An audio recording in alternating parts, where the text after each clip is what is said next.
मन कुएं काटा કાળજો અણગૌનો તારણ તોડે મન કુએ કાટા પોતે પોતાના જોવા અંગડિયાવાની ખાંચા પોતે પોતાના જોવા અંગડિયાવાની ખાંચા कंठे विराजु हे दादा उछराओ सवरी भाषा सत्ता ने भाषा दुरुपयोगे वपराटा उगाड़े काटा सत्ता ने भाषा दुरुपयोगे वपराटा उगाड़े काटा निर्दोषी वाणी मीठा संस्कारी माधुर्य शाता निर्दोषी वाणी वाणी मीठ संसारे माधुर्य भाषा कंठी विराजो हे दादा उछरागो सवरी भाषा कंठे विराजो हे दादा उचराऊ सवड़ी भाषा चारित्र बरनी ओढ़ संचारी निकड़ेली वाचा चारित्र्य बड़नी ओढ संचारे निकडेली वाचा विचार उच्चारणी आचारे वर्ताव परमात्र शास्त्र विचार उच्चारणे आचारे वर्तावो परमार्थ शास्त्र कंठी विराजो हे दादा उचराव सवरी भाषा कंठे विराजो हि दादा उचरावो सवडी भाषा। जय सच्चिदानंद। जय सच्चिदानंद। जय सच्चिदानंद के श्री मंत्र। ओके। नवकलम सॉरी, नव column Shreya number 1, Monika number 2। हाँ, जय सच्चिदानंद। हे दादा भगवान, મને કોઈ પણ નિર્ધારી જે વાત માનો કિંચિત માત્ર પણ અહમ ન દુભાય ન દુભાવાય કે દુભાવવા પ્રત્યેના અનુમોદાય એવી પરમ શક્તિ આપો. મને કોઈ પણ નિર્ધારી જે વાત માનો કિંચિત માત્ર પણ અહમ ન દુભાય એવી સદવાદ વાણી, સદવાદ વર્તન અને સદવાદ મનન કરવાની પરમ શક્તિ આપો. हे दादा भगवान મને કોઈ પણ ધર્મનો કિંચિત માત્ર પણ પ્રમાણ ના દુબે ના દુભાય કે દુભા પ્રત્યેના અનુમોદાય એવી પરમ શક્તિ આપો. મને કોઈ પણ ધર્મનો કિંચિત માત્ર પણ પ્રમાણ ના દુબે એવી સ્યાદવાદ વાણી, સ્યાદવાદ વર્તન અને સ્યાદવાદ મનન કરવાની પરમ શક્તિ આપો. હે દાદા ભગવાન, મને કોઈ પણ નિર્ધારી ઉપદેશક સાધુ સાધ્વી કે આચાર્યનો અવગણવા કે અપરાધ અવિનય ન કરવાની પરમ શક્તિ આપો. हे दादा भगवान મને કોઈ પણ નિર્ધારિત શુભાત્મા के प्रति किंचित मात्र पण अभाव तिरस्कार न किया जाए, न करवाया जाए कि कर्ता के प्रति न अनुभूताय एवी परम शक्ति आपो. દાદા ભગવાન, મને કોઈ પણ નિર્ધારી જીવાત્મા પ્રત્યે સ્ત્રી પુરુષ ઘટકો ગમે તે લિંગધારી હોય તો તેના સંબંધિત કિંચિત માત્ર પણ વિષય વિકાર સંબંધી દોષો, ઈચ્છાઓ, ચેષ્ટાઓ કે વિચાર સંબંધી દોષો ન કરાય ન કરાવાય કે કર્તા પ્રત્યેના નોંધાવી પરમ શક્તિ. नंबर 5 कलम बोल.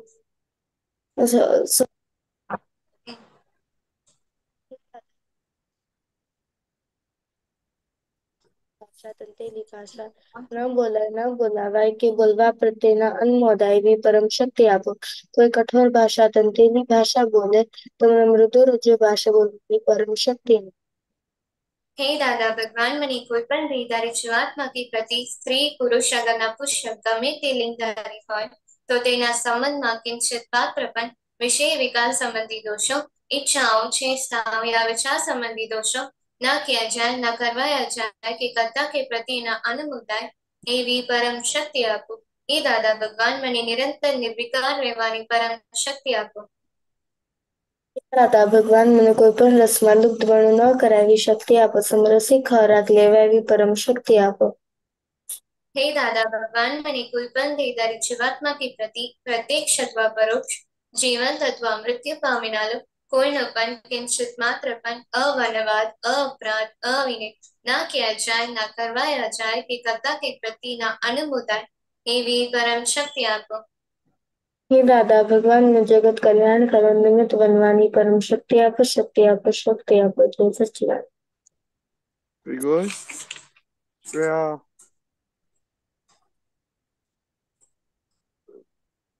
સિદ્ધાર્થમાં પ્રત્યે પ્રાર્થના. હા, જય સચિદાનંદ. હે અંતર્યામી પરમાત્મા, આપ દરેક જે માતામાં બિરાજમાન છો તેમજ મારામાં પણ પ્રગટ સ્વરૂપે બિરાજેલા છો. આપનું સ્વરૂપ તે જ મારું સ્વરૂપ છે. મારું સ્વરૂપ શુદ્ધાત્મા છે. એ શુદ્ધાત્મા ભગવાન, હું આપને અભેદ ભાવે અત્યંત ભક્તિપૂર્વક નમસ્કાર કરું છું. અજ્ઞાનતાએ કરીને મેં જે દોષો કર્યા છે તે સર્વ દોષોની આપની સમક્ષ જાહેર કરું છું. તેનો ઉદગ્ર ખૂબ પસ્તાવો કરું છું અને આપની પાસે ક્ષમા પ્રાર્થું છું. હે પ્રભુ, મને ક્ષમા કરો, ક્ષમા કરો, ક્ષમા કરો અને ફરીથી એવા દોષો ન કરો એવી આપ મને પરમ શક્તિ આપો. હે શુદ્ધાત્મા ભગવાન, આપ એવી કૃપા કરો કે અમને ભેદભાવ તૂટી જાય અને અભેદ સ્વરૂપ પ્રાપ્ત થાય. હું તમારામાં અભેદ સ્વરૂપે તમે આખર રહીએ. Very good. જય સચિદાનંદ શેરસાનજી.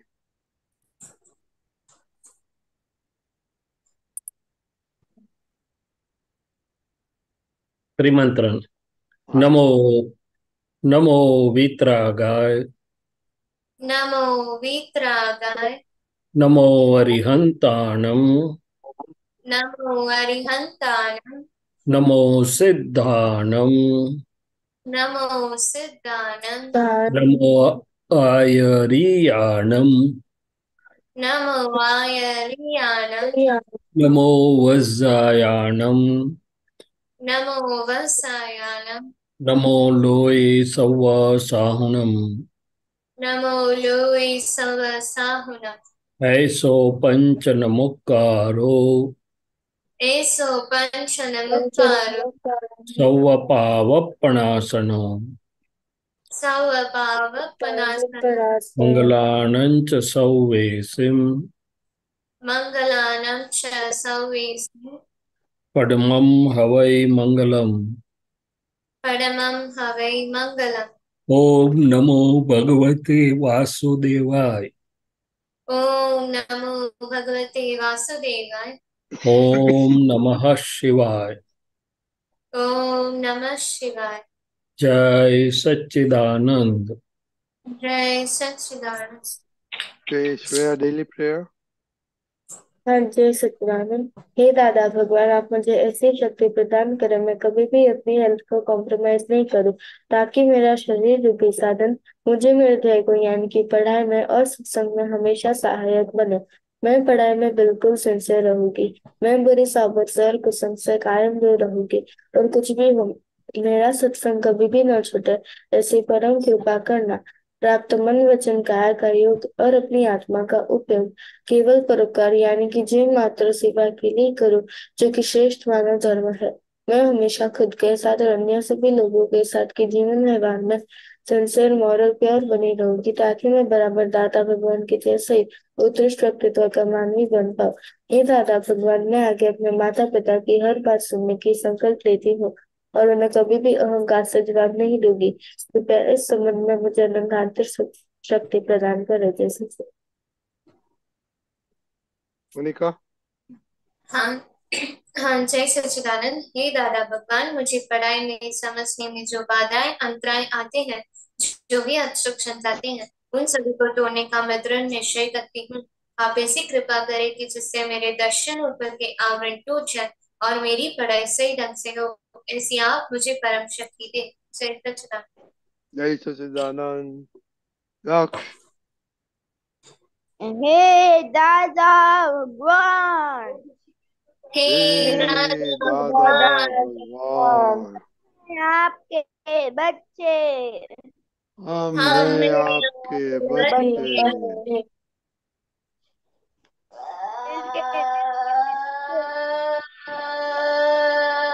दिल के दिल के दिल के हैं हैं कच्चे, कच्चे,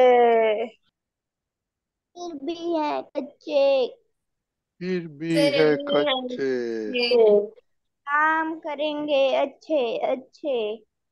काम काम करेंगे करेंगे अच्छे। अच्छे। Okay, Daksh, prayers prayer. हे श्री आत्मा आपण लघु दक्ष लगे, हे श्री आत्मा दादा परमानेंट ऑफ टेम्पररी, हे श्री आत्मा दादा लघु दक्ष रिलेटिव जय सच्चिदानंद। Okay, Monica. હા જય સચ્ચિદાનંદ। હે શુદ્ધાત્મા દાદા ભગવાન તમે જુદા છો, મોનિકા જુદી છે। હે શુદ્ધાત્મા દાદા ભગવાન તમે રિયલ છો, મોનિકા રિલેટિવ છે। હે શુદ્ધાત્મા દાદા ભગવાન તમે પરમનન્ટ છો, મોનિકા ટેમ્પરરી છે। જય સચ્ચિદાનંદ। Jai Sachin. Okay, four things. Are you happy? Did you do prayers before eating? जय सच्चिदानंद सन बोलते हैं फैमिली मेंबर्स को, और एक्सरसाइज किया क्या नहीं? ओके, श्रेया। हाँ जय सच्चिदानंद। मैं आज हैप्पी नहीं हूँ क्योंकि मैंने सुब्रमण्य का और सूर्य नमस्कार नहीं किया। मैंने खाने से पहले प्रेयर की थी और मैंने स्कूल जाने से पहले मम्मी को जय सच्चिदानंद बोला था। उठ के नहीं, क्यों? उठ के मम्मी मिलता है, पापा मिलता है, दादा मिलता है, हाँ। उन लोग को जय सच्चिदानंद नहीं बोलने का, राइट? क्या? उन लोग को जय सच्चिदानंद नहीं बोलने का, जब उठते हैं तब मिलते हैं फर्स्ट टाइम। बोलने का। ये प्रैक्टिस पढ़ो। और एक्सरसाइज। मैंने नहीं की सूर्य नमस्कार सुबह। ओके, मोनिका। हाँ जय सच्चिदानंद। आज मैं हैप्पी नहीं थी क्योंकि आज स्टडी में जो शेड्यूल बनाया था वो मैंने कंप्लीट नहीं किया। और साथ ही आज मैंने प्रेयर होने से पहले 3 टाइम्स की थी। और जय सच्चिदानंद आज मैंने नहीं बोला। और एक्सरसाइज में सूर्य नमस्कार रह गया है, रात को सोने से पहले मैं कर दूंगी। हाउ कम जय सच्चिदानंद फैमिली मेंबर को नहीं? एक आई डोंट नो, हमारे हमारे फैमिली सब मिलते हैं, सब बोलते हैं, बच्चे लोग में ग्रैंड डॉटर एवरीथिंग, एवरीबॉडी। दक्ष। जय सच्चिदानंद। आज मैं हैप्पी हूँ और हाँ आज मैंने एक्सरसाइज करी थी और आज मैंने उठ के सबको जय सच्चिदानंद बोला था। ओके, वो एक्सरसाइज किया था। और मैंने खाने के एक बार प्रे नहीं करी थी अब रात में डिनर में। ओके, प्रेयर 3 दफा किया था। हाँ ओके, प्रेयर करी थी। श्रेया, हाँ। आप स्कूल में खाने का होता है कि घर के आके खाते? नहीं, स्कूल में होता है। तो आप स्कूल में प्रेयर करते हैं? स्कूल में नहीं करती। क्यों? शर्म आती है? क्या? शर्म आती है सबके बीच में करने का? नहीं, पर लाइक भूल जाती हूँ। मेरे सब फ्रेंड्स आते हैं दूसरे क्लास में से तो नहीं, वो बातें करने। सच्ची बोलो, वो आपको शर्म आती है? नहीं। नहीं, वेरी गुड। आप रेस्टोरेंट में जाएगा तो प्रे करेंगे? अ, हाँ। अभी से करेंगे ऐसा ना? हम्म। मोनिका, आप स्कूल में खाते हैं? लंच हाँ, हाँ लंच होता है।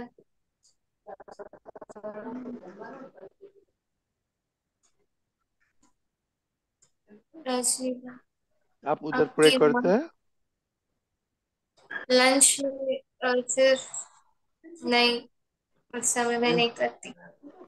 शर्म आती है सबके बीच में करने? नहीं।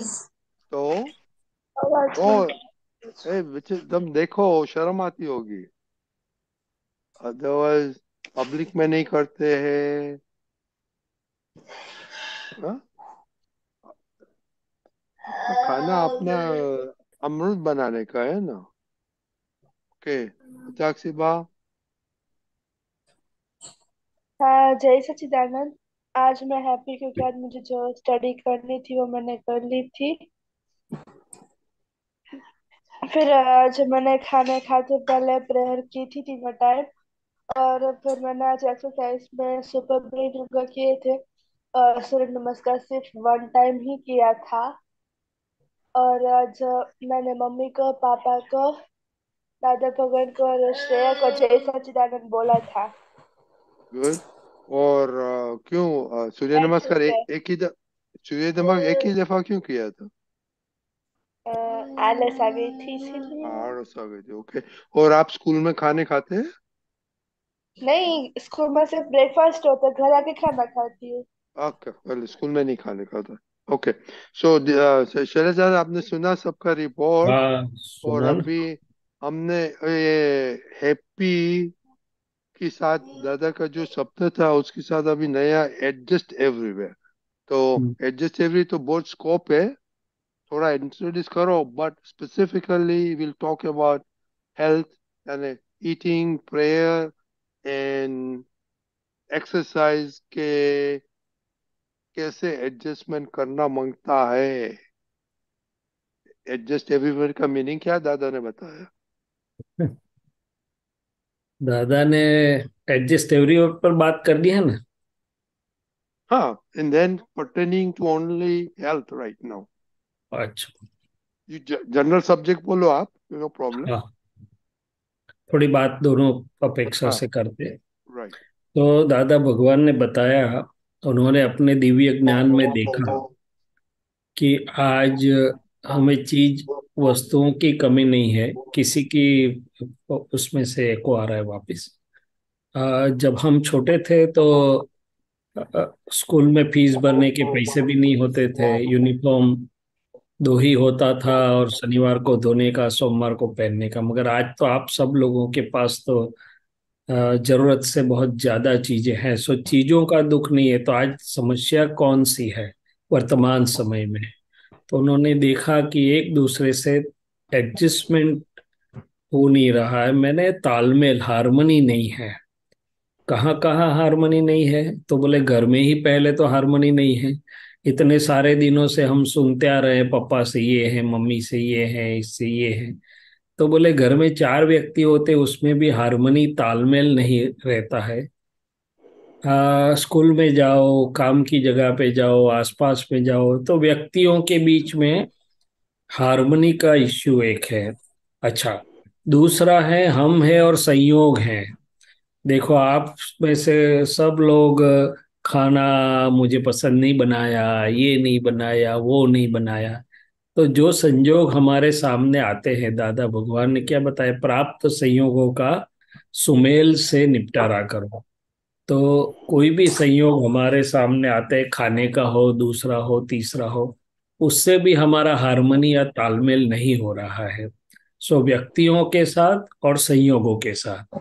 इसलिए उन्होंने एक मास्टर की दी आज के समय में कि जिनको एडजस्ट एवरीवेयर की कला आ गई, मास्टर आर्ट है वो न केवल इस संसार में, व्यवहार में सुखी और सफल होगा, मगर मुक्ति तक चला जाएगा। कई बार हमने देखा कि भाई सिर्फ होशियार, मैंने टैलेंटेड होने से काम नहीं चलता है, या तो वो आगे नहीं आता है। कई बार वो अकेला ही अपना काम किया करता है। मगर जिसको एडजस्टमेंट की, टीम वर्क की कला आ जाती है, तो वो भले ही कम टैलेंट, मैंने होशियार हो कम, मगर वो सफल हो जाता है। अभी एडजस्टमेंट और डिसएडजस्टमेंट का हम देखें कि जैसे रजनी भाई साहब ने बताया, अच्छा एडजस्टमेंट करना तो है मुझे, मगर मैं कैसे करूं? मेरी प्रकृति भिन्न है, मेरे घर वालों की प्रकृति भिन्न है। मुझे थोड़ा इंट्रोवर्टेड नेचर पसंद है, घर वाले एक्सट्रोवर्टेड नेचर वाले कोई होते हैं। मुझे कम बोलना पसंद है, घर वाले बोलते हैं आप तो बोलते ही नहीं, पूरा दिन तो बाहर ही होते हैं और अभी भी आके तो एक ऐसे कैसे काम चलेगा? तो हर एक बात में विभिन्नता है। कोई चीज होती है तो हमें कम खर्चा पसंद करने का पसंद है, तो कोई बोलता है पैसे क्यों कमाते हो, खुद के लिए तो इस्तेमाल तो करो, थोड़ा अच्छे ढंग से तो जियो। सो हर एक में अपनी प्रकृतियों की विभिन्नता होने के कारण मुझे एडजस्ट होना है, मगर मैं कैसे हो पाऊं? तो दादाजी ने एक एग्जाम्पल दिया। अच्छा एडजस्ट नहीं होगा तो क्या होगा? तो बोले पहले तो मेरे ही भीतर में असमाधान, असंतोष, लैक ऑफ हार्मनी, डिस्टरबेंस सब कुछ चलता रहेगा, और औरों के साथ के रिलेशंस पर, संयोग पर भी असर पड़ेगी।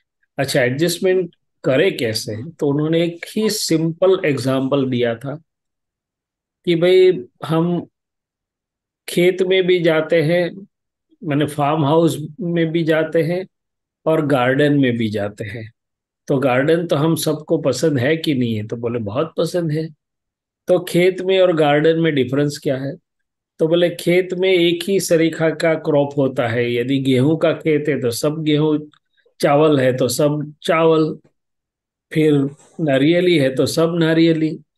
और गार्डन में क्या होता है? तो बोले सब विभिन्न वेराइटीज हम जानबूझ के भी लगाते हैं कि एक गुलाब है, एक रजनीगंधा है, एक चंपा है, एक आम का वृक्ष है, एक ब्लूबेरी है, स्ट्रॉबेरी है। तो बोले हर एक भिन्न भिन्न है, मगर हर एक के अपने यूनिक फल और फूल है। और किसके पास क्या फल है, मैंने किसके पास क्या एबिलिटीज है, पॉजिटिव वर्च्यूज है, वो ढूंढो, उसका इस्तेमाल करो। किसके पास किसको कुछ, किसके पास क्या नहीं है, या तो शॉर्ट कमिंग्स ढूंढोगे, देखोगे, जो आमतौर पर हमारा मनुष्य स्वभाव होता है, तो फिर हमें भी अशांति और दूसरों को भी अशांति, क्लेश, वो सब चलता रहेगा, घर्षण। अभी हेल्थ के ऊपर आए तो एडजस्टमेंट और डिसएडजस्टमेंट से हेल्थ के ऊपर क्या फर्क पड़ता है?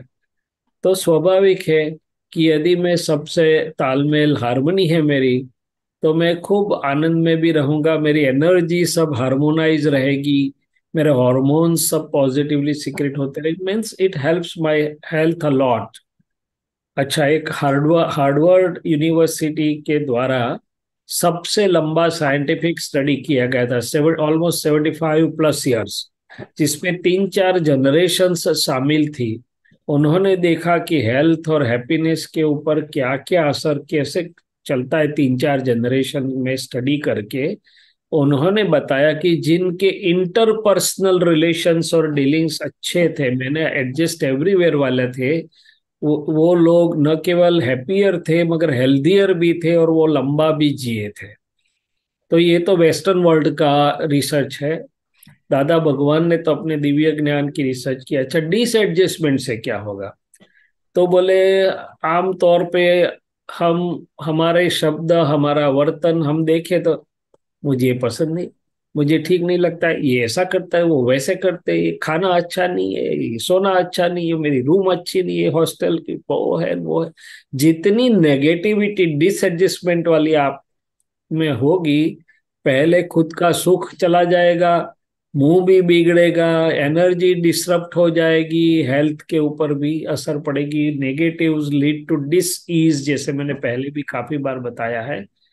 तो ये शरीर, मन और आत्मा तीनों लेवल पर डिसएडजस्टमेंट से नुकसान होगा, एडजस्टमेंट से शरीर, मन और आत्मा तीनों लेवल पर फायदा होगा।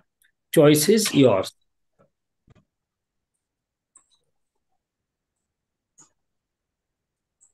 और फिर दादाजी ने एक स्टेप आगे चल के बोला कि भाई सरल आदमियों के साथ तो सब एडजस्ट हो जाते हैं, बट थोड़े जो कठिन होते हैं, जिसे हम व्यवहार की भाषा में क्या बोलते हैं कि भाई कड़क या कठिन होते हैं, उनके साथ जो एडजस्ट होना है, क्या सीख गया वो बड़ी शक्ति आंतरिक शक्ति की सूचक है। आंतरिक शक्ति का वो उसमें बहुत लाभ होता है। सो एडजस्टमेंट एक आंतरिक शक्ति है और डिसएडजस्टमेंट एक आंतरिक वीकनेस है। So very good, शैलेश दादा। तो व्हाट इज आपके लिए क्या एप्लीकेबल है जो शैलेश दादा ने बोला?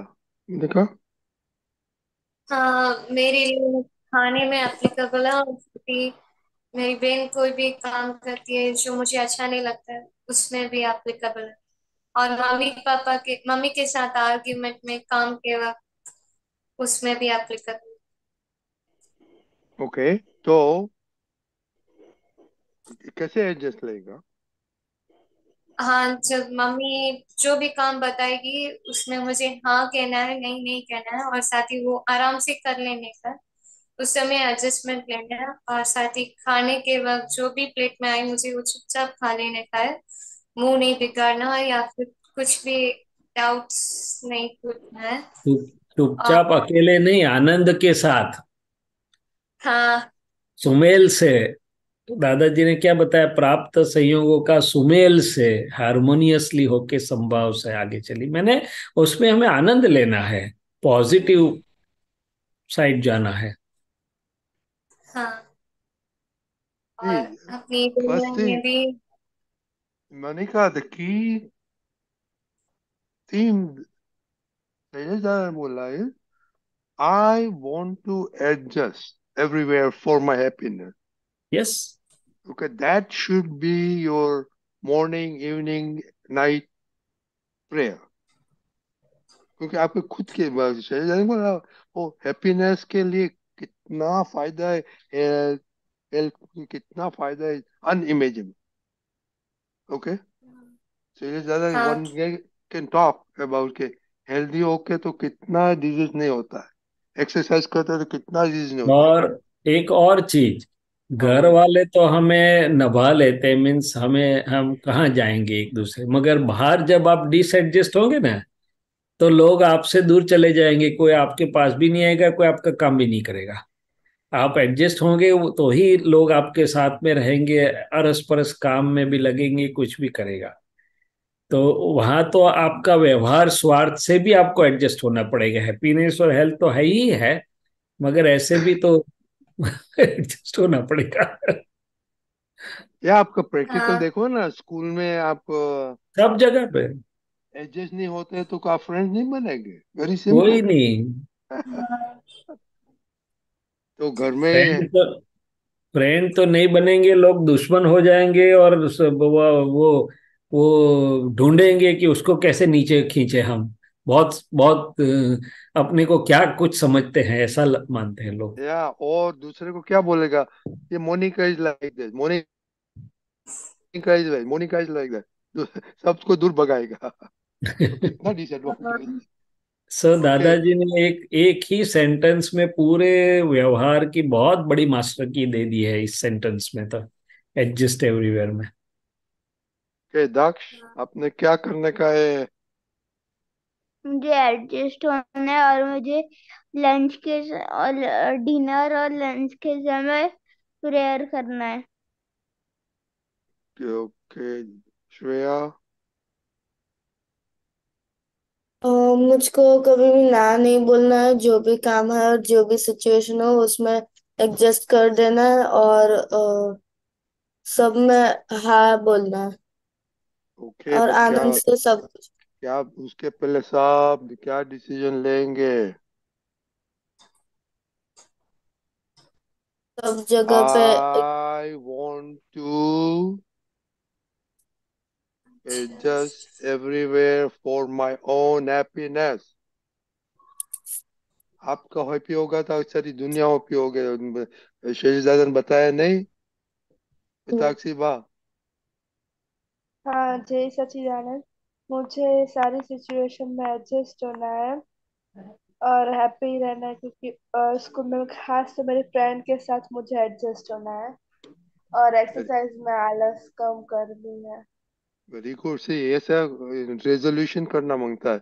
और जॉब एक्सरसाइज नहीं करते, आलस आती है, तब इसको थप्पड़ मारने का ऐसा कि ए अनएडजस्ट हो गया, अनएडजस्ट हो गया भाई, जागो। ओके। ठीक है। तो, हाँ। तो अच्छा, दादाजी ने एक और चीज बताई थी कि एडजस्टमेंट किसका नाम। तो बोले जहां मन में भी शिकायत न हो उसका नाम, मैंने मन खुश हो उसमें, मन भी समझ जाए, उसका नाम एडजस्टमेंट है।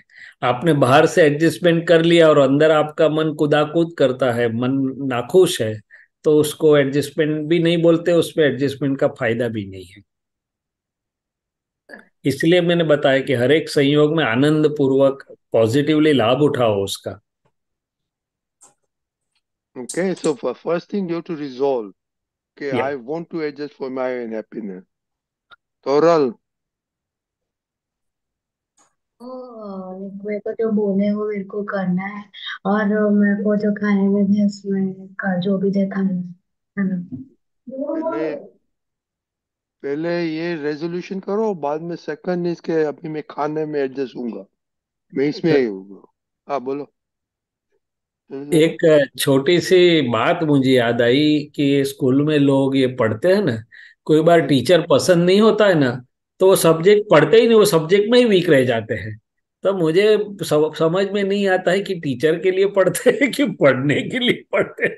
और जो कोई टीचर अच्छा होता है तो वो सब्जेक्ट उनको बहुत ज्यादा मार्क लेके आते हैं। तो ये कैसी बात है कि टीचर पसंद नहीं है और पढ़ाई अपनी बिगाड़ने की, पढ़ने वो सब्जेक्ट वीक रह जाएगा, अपना क्या हो जाएगा। दरियाई, दरियाई, हाँ दादा। क्या सुना आप? तो क्या क्या आप बिजी है कुछ लिख? दादा नहीं, तो मैंने सुना।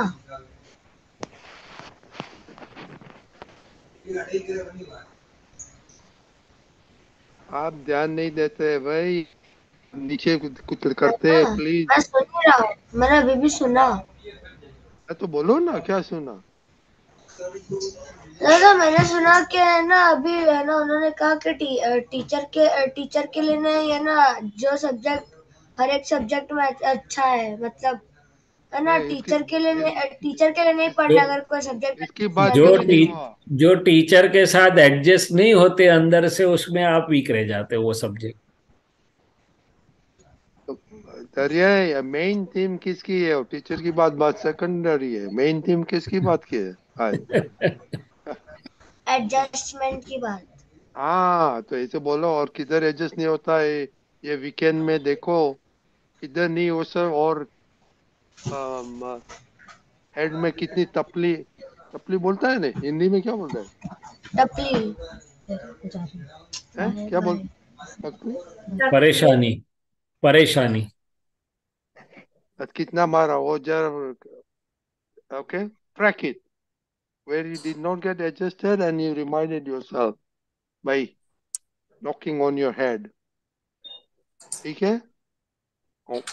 और हमने आज कुछ भेजा है हेल्थ के बारे में, 10-20 पॉइंट्स है, वो सब पढ़ना। और मंडे बताना कि what is you liked in that one or two or three। Taksha आपको बोलने का है कुछ?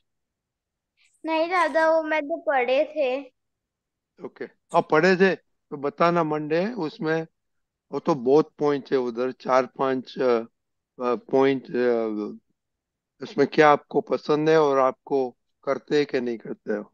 Okay Deepika ji, are you there? Okay, Deepika ji नहीं है। ओके, चलो, जय Yes, yes, I'm Sachchidanand. there, I'm there, I'm there, I'm there. Just 1 minute. You want to add देखो, couple I'll couple just of take minutes? 1 minute.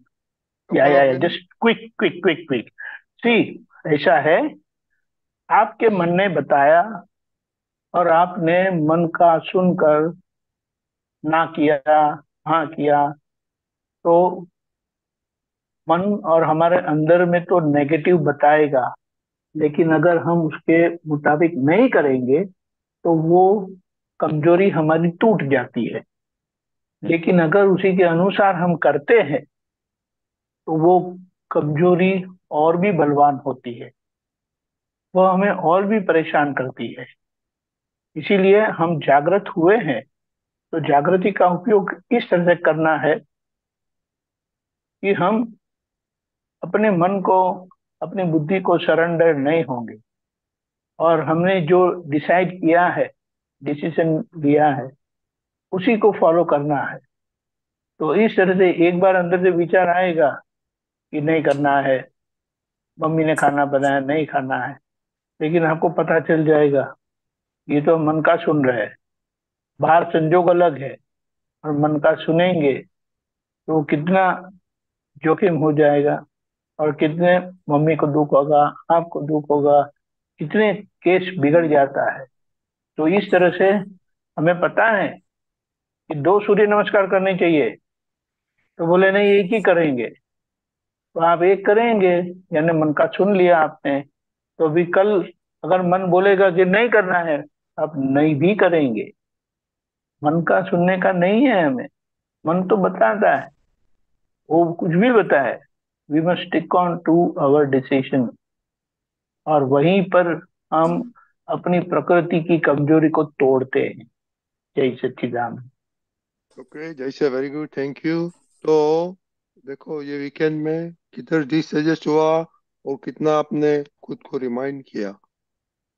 खुद को रिमाइंड करने का लिए मिस्टेक किया है तो वो भी प्रतिक्रम बोला जाता है, राइट? यस दादा। Okay, so okay. तो ओके, तो दोनों काम हो जाएगा, आप तो पुत्र सब खुश हो जाएगा आपके पे। ओके हाँ जय हाँ, मोनिका, व्हाई यू सीरियस? नहीं। हाँ, कोई हंसते नहीं है तो क्या करेगा? आप तो डॉक्टर है, कुछ हंसने की जवाब दे ना, दे निकालो ना डॉक्टर साहब। Okay, keep smiling, keep be happy, be positive and अपने एग्जिस्ट। डिसीजन को सुनेंगे ना तो कभी मुरझाएंगे नहीं। अपने मन के सुन के अपने कमजोरियों को आधार देते हैं, इसीलिए फिर मुंह गिर जाता है, वरना आप हंसते रहोगे। यही सच्चिदानंद। ऐसे सच्चिदानंद। दीपक दादा को कब सेट देखा? तेज दादा को कब सेट देखा? हैं दक्ष, आप तो हंसते रहते हैं, वेरी गुड। जय सच्चिदानंद। जय जय सच्चिदानंद। सच्चिदानंद। जय सच्चिदानंद।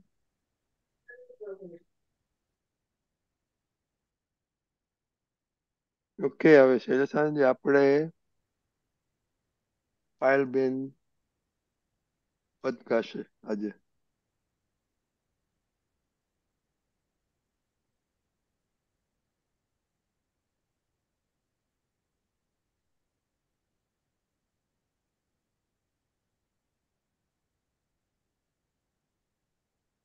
जय सच्चिदानंद।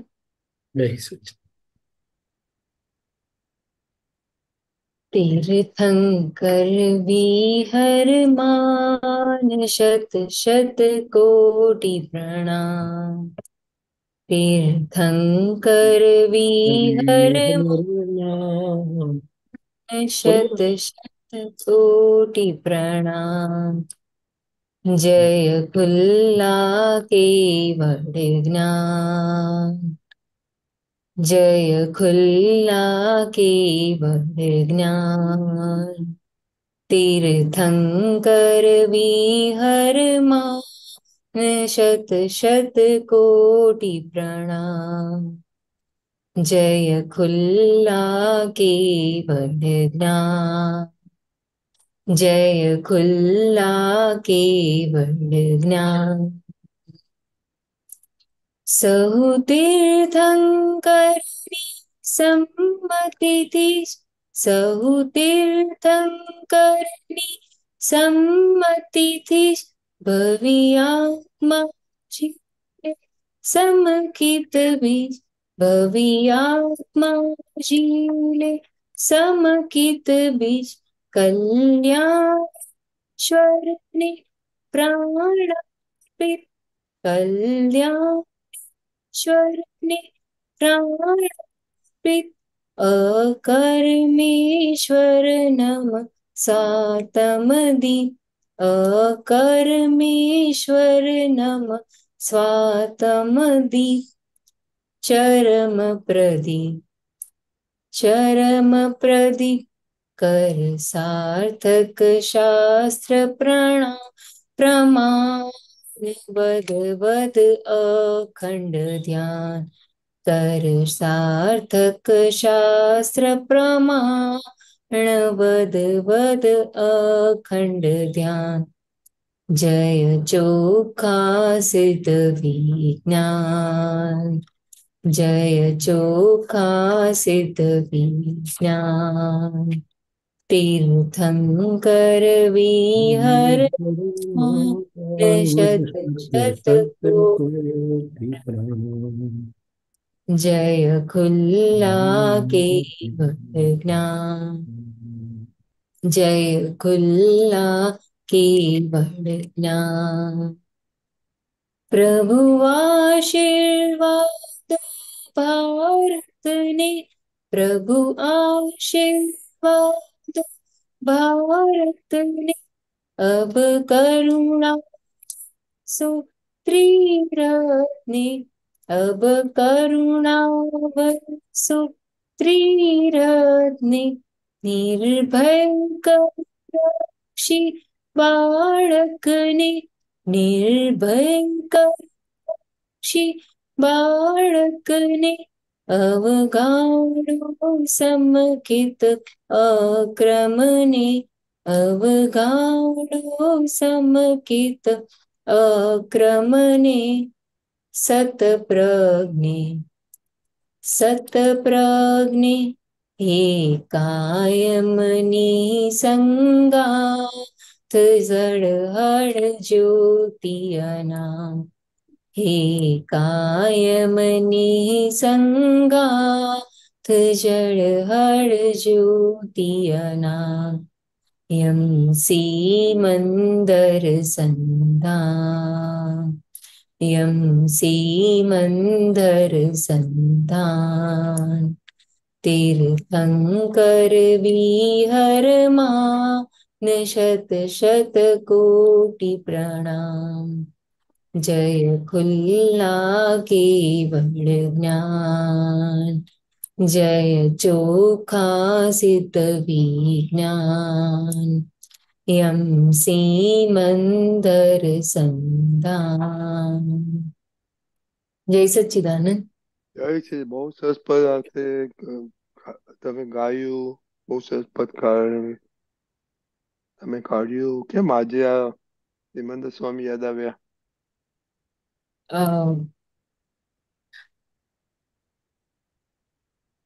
એટલે ઓલું સવારના નમસ્કાર વિધિને થઈ ગઈ અને પછી એટલે સવારના બ્રેકફાસ્ટ બનાવતા હોઈએ ને ત્યારે નાનું રેડિયો જે છે જેમાં બધા પદ છે ને 700 પદ 700 પદ તો એ સાંભળતા સાંભળતા બધી તૈયારી કરતા હોઈએ તો ત્યારે આ પદ આવ્યું એટલે પછી આજે આ આખો દિવસ પદ ગવાતું હતું મનમાં વેરી ગુડ. અને પછી આજે પદ ગાવાનું હતું એટલે પછી આ પદ મેં ગાયું આજે.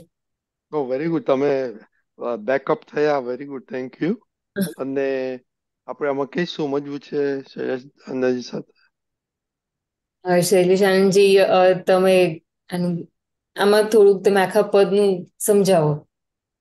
તો કે પદ બહુ જ સરસ છે અને બરોબર છે.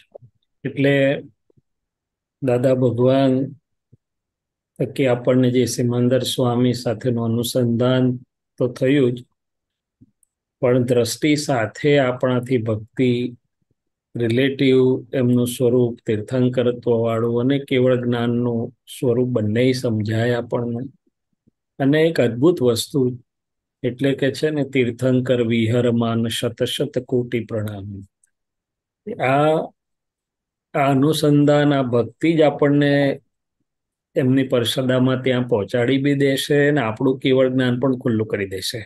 એમને ત્યાં તો કેવળ જ્ઞાન ખુલ્લું જ છે, પણ આપણા માટે આપણા અંદરના દાદા ભગવાન કહો કે અંદરના સિમંદર સ્વામી જેવા શુદ્ધાત્મા ભગવાન ખુલ્લા થાય એટલા માટેનો આ એકદમ સરળ સચોટ આપણને મળ્યું. પછી કે છે સહુ તીર્થંકરની સંમતિથી ભવિ આત્મા ઝીલે સમકિત બીજ. કોઈ પણ આ ભવ ભ્રમણમાંથી જ્યારે મુક્તિને માર્ગે વળે છે, જે ભવિ જીવ એટલે મોક્ષગામી, જેની મુક્તિ નજીકના ભવિષ્ય સંભવિત છે, ઓકે, એને જે સમકિત એટલે કે રાઈટ બિલીફ અથવા સમ્યક દર્શન મળે છે, જે ઝીલાય છે, એમાં પણ બધા તીર્થંકરોની હાજરી, કૃપા, જે ગણો સંમતિ એટલે કે કૃપાથી થતું હોય છે. એટલે આપણે અહીંયા પણ દાદા ભગવાન પાસે સિમંદર સ્વામીની સત્તા અને એમની દશા એટલે એમના થકી આપણને આ આખું મળે છે સમકિત એટલે કે અક્રમ સમકિત બીજ.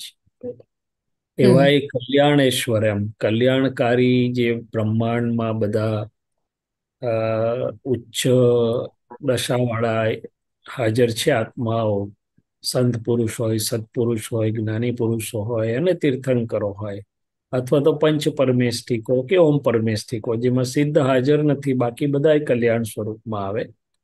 તો કે એમાં જે મુખ્ય છે કલ્યાણેશ્વર, એમ કલ્યાણ કરનારા ઈશ્વર પરમાત્માને પ્રાણાર્પિત. હવે આપણે કયા પ્રાણ અર્પણ કરીશું? પ્રાણ તો આપણે તો દેહના પ્રાણ અર્પણ કરીએ તો શક્ય નથી.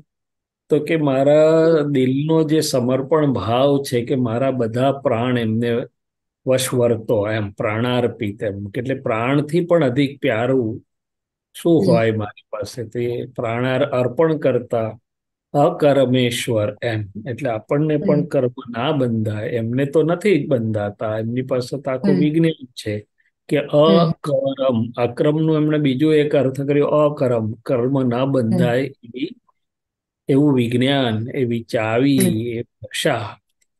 અકર્મેશ્વર નમઃ સ્વાતમ દીપ, મારા આત્માનો દીપ જે છે એ આવા ઈશ્વરને નમે તો શું થાય? તો કે ચરમ પ્રદીપ, મેં કહ્યું પરમ જ્યોતિ સ્વરૂપ સિદ્ધ ભગવાન જેવો છો, આપણી ચરમ દશા આખી ખુલ્લી થઈ જાય અંદરની. કર સાર્થક શાસ્ત્ર પ્રમાણ વધ અખંડ ધ્યાન. એટલે જેમ આપણે બધાને અનુભવ છે મહાત્માઓને કે જેમ આપણે આગળ જઈ રહ્યું છે, ભલે વ્યવહાર બધો રહ્યો પણ અંદર શુક્લ ધ્યાન વધતું જ જાય છે, વધ અખંડ ધ્યાન, અને બહાર વ્યવહારમાં ધર્મ ધ્યાન, એટલે કે અનુભવ આ બધા વધતા જાય છે, વધ અખંડ ધ્યાન. જય ચોખ્ખા સિદ્ધ વિજ્ઞાન, મને સિદ્ધ ક્ષેત્ર સિદ્ધ બનાવનારું, સિદ્ધ ક્ષેત્રને પમાડનારું, એ પણ અર્થ છે. અને સિદ્ધ એટલે કે જે બધાને અનુભવમાં આવે છે. આપણે નથી કહેતા કે આ દવા સિદ્ધ થયેલી છે કે આ વસ્તુ સિદ્ધ, એટલે કે એનો અનુભવ સચોટ રીતે બધાને થાય. જે ચોખ્ખા સિદ્ધ વિજ્ઞાન, પણ મૂળ તો આપણા સિદ્ધ સ્વરૂપને ખુલ્લું કરનારું, સિદ્ધ ગતિ સુધીનું જે આખું વિજ્ઞાન છે એ અહીંયા એકદમ નિર્ભેળ સ્વરૂપે અક્રમ, અને એ પણ વિક્રમી ટોચે ખુલ્લું થયેલું છે. અને તીર્થંકર પાસે તો ખુલ્લું જ હોય છે. એવા તીર્થંકરને હું નમસ્કાર કરું છું. પ્રભુ આશીર્વાદો ભારતને. એટલે દાદા ભગવાને કહ્યું કે સિમંદર સ્વામીનું આપણા ભરત ક્ષેત્ર જોડે ઋણાનુબંધ છે. એટલે કહે છે કે હે પ્રભુ, આપ ભરત ક્ષેત્ર પર આશીર્વાદ વરસાવો કે જેથી કરીને કેટલાક જીવો મોક્ષના માર્ગને પામે અને બાકીના બધા સુખ અને શાંતિને પામે, જે દાદા ભગવાનની કલ્યાણકારી ભાવના. અને અબ કરુણા વર્ષો ત્રિરત્ન, રત્નત્રયી જેને કહેવામાં આવે છે શાસ્ત્રમાં. તો કે કઈ રત્નત્રયી? તો કે સમ્યક દર્શન, સમ્યક જ્ઞાન અને સમ્યક ચારિત્ર્ય. દર્શન, જ્ઞાન અને ચારિત્રને શાસ્ત્રમાં રત્નત્રય કહેવામાં આવ્યું છે. અને અહીંયા તો આપણી પાસે એક્ઝેક્ટ છે આત્મદર્શન, એટલે સમ્યક એટલે કે આત્મદ્રષ્ટિ આપણા પાસે એક્ઝેક્ટ છે. આત્મજ્ઞાન, દર્શન, જ્ઞાન અને ચારિત્ર એટલે કે આનો અનુભવ. નિર્ભય કર રક્ષી બાળકને અવગાઢો સમકિત અક્રમને. એટલે દાદા ભગવાન સમકિત અને અવગાઢ સમકિતની સમજ આપી હતી. સમકિત એટલે કે રાઈટ બિલીફ, કે હું મન વચન કાયા નામ અને નામની માયા કર્મથી જુદો એવો શુદ્ધાત્મા જ છું, નિશ્ચય નિર્ણયથી શુદ્ધાત્મા છું. પણ અવગાઢ સમકિત એટલે શું? તો કે આપણે મહાત્માઓને કેટલીક વાર ચુકાઈ જાય, ભૂલાઈ જાય, કંઈક આમ તેમ વાવાઝોડું આવે તો થોડોક વખત ઢંકાઈ જાય, ઉતું હોય એવું લાગે કે હું શુદ્ધાત્મા જ છું, પછી પાછું આવે પણ થોડોક વખત આઘું પાછું થાય. જ્યારે અવગાઢ સંકિત એટલે શું? તો કે ગમે તેવા વિપરીત સંયોગો આવે, જે શાસ્ત્રમાં આપણે વાંચ્યા છે, આપણે તો પોતાના અનુભવમાં આવ્યા નથી, કારણ કે આપણે એવો હિસાબ નથી લાયા, પણ બધું જે વાંચવામાં જાણવામાં આવ્યું છે કે કેવા કેવા પ્રતિકૂળ સંજોગો હોય પણ એમનું સંકિત એટલે કે શુદ્ધાત્મ દ્રષ્ટિ હાલી નથી, જરા પણ શંકામાં આવી નથી, જરા પણ એની પર વાદળું નથી આવ્યું. એટલે કે એને અવગાઢ સંકિત કહેવામાં આવે છે, કે ગમે તેવા હલાવી દેવા સંયોગોમાં પણ એ હાલે નહીં.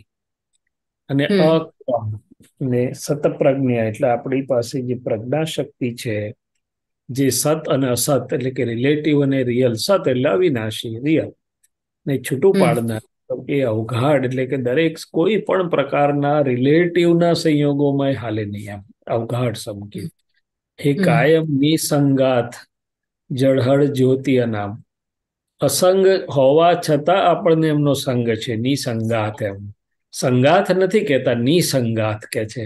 એટલે જે પોતે રિલેટિવમાં અસંગ છે એવાનો મને જ્યારે સંગ એટલે કે આખો આધાર મળ્યો છે, જળહળ જ્યોતિ અનામ, આ મન વચન કા એટલે કે નામ અને નામની માયાથી જે ભિન્ન એવી અનામી જ્યોતિ છે, અરૂપી જ્યોતિ છે, જે શુદ્ધાત્મા જ્યોતિ છે, જળહળ થઈ રહી છે. જ્ઞમ એ જ્ઞાનને લાગુ પડે છે, વિતરાગ વિજ્ઞાન જે કેવળ જ્ઞાન સુધીનું આખું જ્ઞમ સિમંદર સંધાન, તો કે મારે એ સિમંદર સ્વામીના મૂળ વિતરાગ વિજ્ઞાન જ્યાં અનુભવ રૂપે ખુલ્લું છે, જે કેવળ જ્ઞાન ખુલ્લું છે, એ મારું જ્ઞાને કરીને, અત્યારે આપણું ભક્તિએ કરીને અનુસંધાન છે વધારે, અને જ્ઞાન એટલે કે દર્શન જ્ઞાન ધીમે ધીમે ખુલી રહ્યા છે.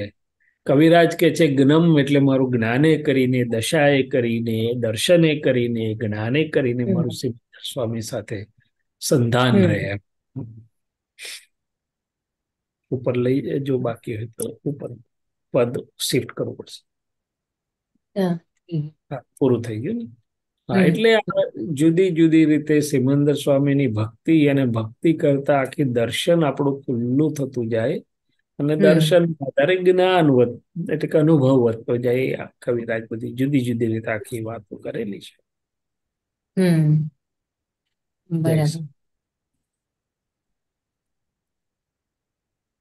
જય સચ્ચિદાનંદ. બીજું પૂછવું છે પાયલબેન? ના. Okay, very good. હા, અને થેન્ક યુ. આજે તમે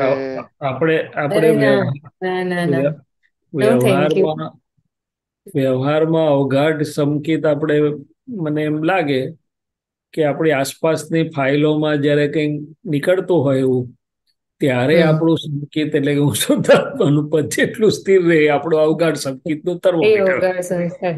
હા, કોઈ અવળું હવળું રેકર્ડ વાગતી હોય, કઈ અવળું હવળું નજીકની ફાઇલોની વાત કરું છું, દૂરનું તો આપણે ખંખેરી કાઢીએ, કઈ વાત. પણ નજીકની ફાઇલોમાં જ્યારે થાય ત્યારે આપણું કેટલી સ્થિરતા ટકી રહે છે, આત્મસ્થિરતા, એને આત્મચારિત્ર કહેવામાં આવે છે. ત્યારે આપણે સમજી જવું કે આ સંકેત અવઘાડ સંકેત તરફ જાય છે કે કેમ. બરાબર. હા, આજ બહુ મોટી વાત છે, નજીકની ફાઇલો સાથે જ બહુ. હા, એમ એટલે દાદા ભગવાન શું કહેતા હતા, કોઈ ભારોભાર અવિનય કરતું હોય તોય અમારો વિનય ના તૂટે, કારણ કે એ અવઘાડ સંકેતની દશા છે. કોઈ ભારોભાર અવળું નીકળતું હોય કોઈનું, ત્યારે પણ આપણી વાણી પણ ના બદલાય ને મન પણ ના બદલાય. કેમ? તો કે અવઘાડ સંકેતની નિશાની છે. એટલે આ તો વ્યવહારની એક ખાલી સામાન્ય વાત, થર્મોમીટર, બાહ્ય થર્મોમીટર. મૂળ તો અંદર છે, અંદર આપણી દ્રષ્ટિ બદલાય નહીં. એટલે દાદા કે છે ને, ગમે તે કરતો હોય અમારી જોડે, અમને ગમે તેટલું, એટલે પાર્શ્વનાથને કેટલા ઉપસર્ગ આયા, પણ કે કરનારો દેખાય જ નહીં ને, અમને કરતા જ ના દેખાય. અવઘાડ સંકેત. આપણે તો કરતા તો હું કેટલી ગાડી ચાલી જાય, માંડ પાટા પર પાછી કેટલું રિવર્સ કરીએ તો પાછી આવે, અને તો અંદર થોડુંક તો રહી જ જાય કે પણ ના, પણ હવે આવું તો કેમ કરાય, આવું તો કેમ ચલાવી લે, આવું તો હોતું હશે, આવું તો કરાતું હશે, સમજતા જ નથી ને એમ. એટલે હા, એટલે તરત જ બુદ્ધિ બુદ્ધિ આપણું તો એ સામેવાળો અકર્તા છે એવું તો આપણું ભસ્મીભૂત થવામાં વાર જ નહીં લાગતી. વાર જ નહીં સમકીત લાગતી. એટલે આ તો કૃપાથી છે એટલે પાછું આવે છે, બાકી સમકીત જ ઉડી જાય આપણું તો. આ તો હા કૃપા પાત્ર છે એટલે ઉડતું નથી, એ કૃપા. હા, બરાબર. ના એ બરાબર. જ વચ્ચે એટલે આમ ગઈકાલના એનામાં જ એટલે જે હતું પદ ઝેર તો તમારે પીવા પડે, એ પદ કાલે ગાયું હતું, તો એમાં જ ઇન્કમ ટેક્સ કનેક્ટેડ ને પછી એમાં હતું કે પતિ પત્નીના વ્યવહારમાં એ તે હતું. એટલે ત્યારે પણ એટલે એ તરત જ એ આમ અંદર જાગૃતિ આમ થઈ જ જાય છે કે ના આ તો ખોટું થયું છે. પણ બહુ જ એકદમ કૃપા છે દાદાની, એટલી કૃપા છે કે તરત જ પ્રજ્ઞા પ્રજ્ઞા સત પ્રજ્ઞા. બરાબર. પણ તોય આપણે હજી પ્રકૃતિના ફોર્સમાં જતું રહેવાય ખરું. હા કોઈ પણ હા સંયોગમાં પ્રકૃતિના પક્ષમાં અને ફોર્સમાં ના જાય તો એ અવઘાટ સંકેત બની ચાલ્યો. બરાબર. એટલે બધી બહુ નિશાનીઓ છે અવઘાટ સંકેતની. તો ચાલો આગળ વધીએ. બરાબર. જય સચ્ચિદાન. હા, થેન્ક યુ. જય સચ્ચિદાન. જય આજે સચ્ચિદાન. સબસ્ટિટ્યુટ થઈ ગયા. Very good. Thank you. જય ના, સચ્ચિદાન. નો નો થેન્ક યુ પ્લીઝ. જય સચ્ચિદાનંદ. જય જય સચ્ચિદાનંદ. સચ્ચિદાન. કે શાંતિભાઈ. શાંતિ કાકાના દર્શન બહુ દિવસે થયા અમારે તો. અમારે તો તમે આવો છો ત્યારે જ આવે, બાકી અમારે દર્શન દુર્લભ તમે આવો ત્યારે જ આવે, બાકી અમારો ચાન્સ અમે ચાન્સ ખાતો જ નથી અમારો. બોલો શાંતિભાઈ. રજનીકાંતભાઈ બોલો. અત્યારે સમય લગ્નનો એવો છે ને ત્યાં સુવાય તોય નથી બેસાતું. તમે તો હવે મિલિનભાઈ બધું લગ્ન નું કરે, તમે તો નહીં તમે ના રિટાયર થઈ કજી ગયા. તમે ચાલો એમ કલાક રહી પણ આવતા રહેજો. બરાબર. બોલો શું ક્વેશ્ચન હતો? સારું. શૈલેષાનંદજી જય સચ્ચિદાનંદ. જય સચ્ચિદાનંદ. બોલો શાંતિ કાકા. નિઃસંગાત એ શબ્દની જે કડી છે ને પદ, હા એ મને સમજાવો ને ફરી. આપણે સંગાત એટલે તો બધા સમજે, પણ નિસંગાત એટલે કે અસંગ, જે પોતે અસંગ હોય, અસંગ પદમાં રહી રહ્યા છે. હું અસંગ છું, નિર્લેપ છું, એટલે કે દેહાતીત દશામાં છે. અને આમ જો તો વિતરાગો કોઈનો સંગાત કરે નહીં. બરાબર છે. અને સિમંદર સ્વામી તો પૂરા વિતરાગ છે. દાદા ભગવાન તો ખટપટિયા વિતરાગ હતા, એટલે આપણો સંગાત કરેલો દાદાએ. છતાં આપણને એનો સંગાત ખૂબ સૌથી બ્રહ્માંડમાં ઉપકારી હતા નિસંગાત વાળાનો સંગાત, એટલે કે જે પોતે અસંગ છે, જે પોતે સંગાતથી છૂટેલા છે અંદર, એનો જે સંગાત એટલે એનું જે આપણને અનુસંધાન, એની કૃપા, એનું દર્શન જ્ઞાન જે પણ ગણો, તેનાથી આપણે પણ એ અસંગ પદને પામવાના નિસંગાત શબ્દ મૂક્યો છે. સંગ વગરનો સંગ છે. શું છે? સંગ વગરનો સંગ. સંગ વગરનો એટલે વ્યવહાર ભાષાની વાત નથી, એ અંદરની વાત છે. શું છે? અસંગની વાત છે. હા, આપણને અસંગ બનાવનારાનો સંગ. પણ એ બહાર સંગ એટલે વ્યવહાર ભાષાથી નથી, એ પેલી છે કે સમભાવીઓનું મળવું, એટલે કુદરતે ભેગા કરેલા છે એક ધ્યેય વાળાને, એટલા પૂરતું છે. બરાબર. એ બહુ મોટો શબ્દ, એટલે કવિરાજનું તો એટલું બધું અદ્ભુત વેલ્ડિંગ થયેલું છે ને, નિસંગાત. એની પર પીએચડી ઓછી પડી જાય. ખરી વાત છે. ખરું સાહેબ. બીજું છે શાંતિભાઈ? હવે એડજસ્ટમેન્ટની વાત જે વાત થઈ ને, હાજી, એમાં મેં મારા સતત પ્રયોગો ચાલુ જ છે. બરાબર. હા, તમે વાત પહેલા અને કરી.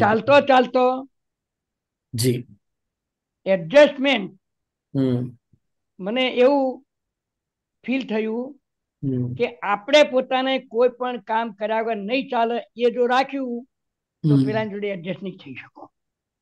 ગમે તે કામ કરતા હોય, વાંચતા હોય, લખતા હોય, પણ જને આ કામ કરવાનું છે, તો હા આપણા કામને મહત્વ આપ્યું તો તરત જ મન સામે એની સામે થવા તૈયાર થઈ જશે કે મારે નથી કરવાનું. પણ આ કામ મહત્વનું નથી, મહત્વનું એડજસ્ટમેન્ટ છે. એવું જ્યારે સ્વીકાર્યું જી ત્યારે જ્યારે સ્વીકાર્યું શરૂઆતમાં ત્યારે ભલે આપણે એડજસ્ટ થયા, છતાં પણ આપણા ઉપર પૂર્ણ વિશ્વાસ એડજસ્ટમેન્ટ નો આવતો નતો. કેટલાય પ્રયોગો થયા અને આપણા કામને મહત્વ આપ્યા સિવાય આપણું કામ મહત્વનું છે જ નહીં, ભલે ફરી આવી પછી શરૂ થાય અથવા રહી જાય.